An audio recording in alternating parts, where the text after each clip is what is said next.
হয়, শাৰদীয় দুৰ্গা পূজালৈ মাজত মাথো কেইটামান দিন, তাৰ পিছতে ধাৰলৈ নামি আহিব মা দুৰ্গা।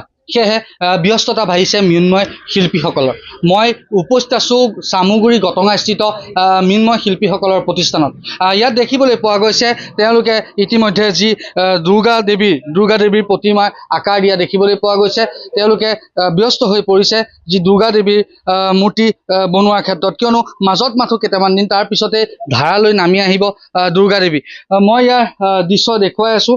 এয়া চামগুৰি গটঙাস্থিত মৃন্ময় শিল্পীসকলৰ প্ৰতিষ্ঠান। তেওঁলোকে বছৰ ধৰি এইদৰে দুৰ্গা দেৱীৰ মূৰ্তি বনাই আহিছে আৰু ইয়াত 4খনকৈ প্ৰতিষ্ঠান আছে।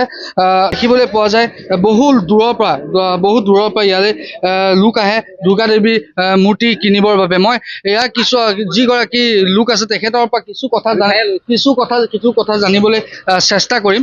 দাদা কি ক'ব, এইবাৰ কেনেকুৱা দুৰ্গা মূৰ্তি? আছোঁ এই বছৰ মানে অৰ্ডাৰ আছে, কিন্তু মূৰ্তি নাই আমাৰ ইয়াত। কিয়? কম বনাইছোঁ, কাৰিকৰ পোৱা নাই। কাৰিকৰবিলাক ক'ৰ পৰা আহে? কাৰিকৰ চব বেংগল, ধুবুৰী এনেকুৱা তাৰ পৰা আহে। এইবাৰ অৰ্ডাৰ আহিছে ন? আহিছে। কিমানটা অৰ্ডাৰ? 15টা হৈছে। 15টা। এইবাৰ কিমান দৰ? দৰ আমাৰ ইয়াততো কমেই, যোৱা বছৰে নিচিনাই আছে, অলপ বাঢ়িছে আৰু। মানে কাৰিকৰৰ অভাৱত আপোনালোকে বনাব পৰা নাই। বাহিৰৰ পৰা কাৰিকৰ আহে, এইবাৰ কাৰিকৰ নাই। হয়, নিশ্চয়কৈ এগৰাকী যি মৃন্ময় শিল্পীৰ যি প্ৰতিষ্ঠান, সেই প্ৰতিষ্ঠানৰ এগৰাকী মালিক, তেখেতে জনাইছে যে যিসমূহ কাৰিকৰ আহে তেওঁলোকৰ কাৰিকৰসমূহ নাহাৰ কাৰণে আচলতে তেওঁলোকে মূৰ্তি বনাব পৰা নাই। তাৰ ফলত তেওঁলোকে যিসমূহ অৰ্ডাৰ আছে সেই অৰ্ডাৰসমূহ কমকৈ লোৱা দেখিবলৈ পোৱা গৈছে।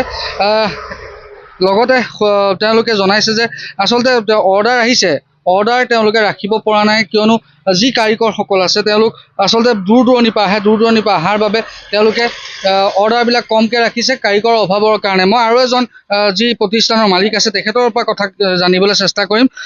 কি ক'ব, এইবাৰ দুৰ্গা যি দেৱীৰ মূৰ্তি অৰ্ডাৰ কিমান আহিছে?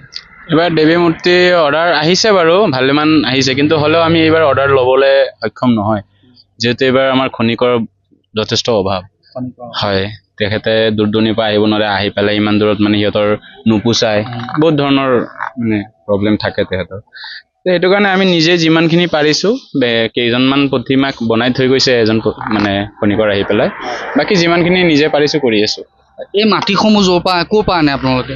এইখিনি মাটি আপোনাৰ বিভিন্ন ঠাইৰ পৰা আহে। এইটো মাটি আপোনাৰ বেছিভাগ 3 প্ৰকাৰৰ মাটি লাগে: পলসুৱা মাটি, আঠা মাটি আৰু বালিয়া মাটি। আপোনালোকৰ ইয়াত কেইখন প্ৰতিষ্ঠান আছে? ইয়াত আমাৰ টোটেল 4খন প্ৰতিষ্ঠান আছে। 4টা প্ৰতিষ্ঠান আছে। হয়, 4খন সমানে চলেনে? সমানে চলে ধৰক না, এতিয়া খনিকৰ য'ত যেনেকুৱা বনায় তেতিয়াহ'লে মূৰ্তিৰ চাহিদা বাঢ়ে আৰু। যিমান ভাল মানুহ দি বনাব, যিমান কষ্টলি আৰ্টিষ্ট দি বনাব, ইমান কষ্টলি আৰু হয়। এইবাৰ দৰ কিমান?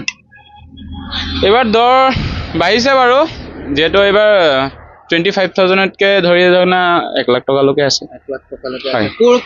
ক'লে যায় মূৰ্তি? এই মূৰ্তিসমূহ আপোনাৰ নগাঁও জিলাৰ বিভিন্ন প্ৰান্ততে যায়। এইপিনে আপোনাৰ কুঠুৰী বাগৰি, আৰু এইপিনে তেজপুৰলৈও যায়। ইয়াত আপোনাৰ নগাঁও, আমাৰ পুৰণিগুদাম, বাকী আমাৰ চলচলি যিমান ভিতৰত গাঁও আছে চবতে যায়। হয়, মানে কাৰিকৰ অভাৱৰ বাবে আচলতে। হয়, এইবাৰ মানে আমি মূৰ্তি নিৰ্মাণ কৰিব পৰা নাই। মৃন্ময় শিল্পীসকলে চৰকাৰী ফালৰ পৰা সহায় পায়নে?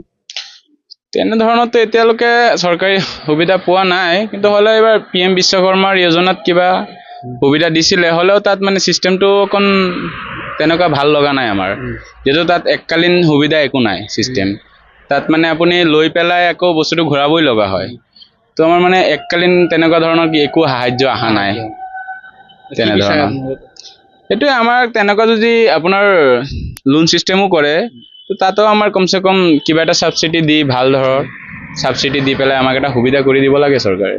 হয়, নিশ্চয়কৈ এয়া আছিল এখন মৃন্ময় শিল্পীৰ প্ৰতিষ্ঠান, আৰু ইয়াত তেওঁলোকে ব্যস্ত হৈ পৰিছে যি আগন্তুক দুৰ্গা পূজাৰ বাবে মা দুৰ্গাৰ প্ৰতিমা বনোৱাৰ ক্ষেত্ৰত। তেওঁলোকে এটা কথা স্পষ্টকৈ জনাইছে যে কাৰিকৰৰ অভাৱৰ কাৰণে আচলতে তেওঁলোকৰ যিসমূহ খনিকৰসকল বহু দূৰ দূৰণিৰ পৰা আহে, সেইবাবে খনিকৰৰ অথবা কাৰিকৰৰ অভাৱৰ বাবে তেওঁলোকে আচলতে দুৰ্গা দেৱীৰ মূৰ্তিসমূহ বনাব পৰা নাই, যাৰ ফলত তেওঁলোকে অতি কম কম অৰ্ডাৰহে তেওঁলোকে ৰাখিছে। লগতে আৰু এটা কথা জনাইছে যে যি মৃন্ময় শিল্পীসকলক তেওঁলোকে চৰকাৰৰ ফালৰ পৰা এককালীন সাহায্য তেওঁলোকে বিচাৰিছে।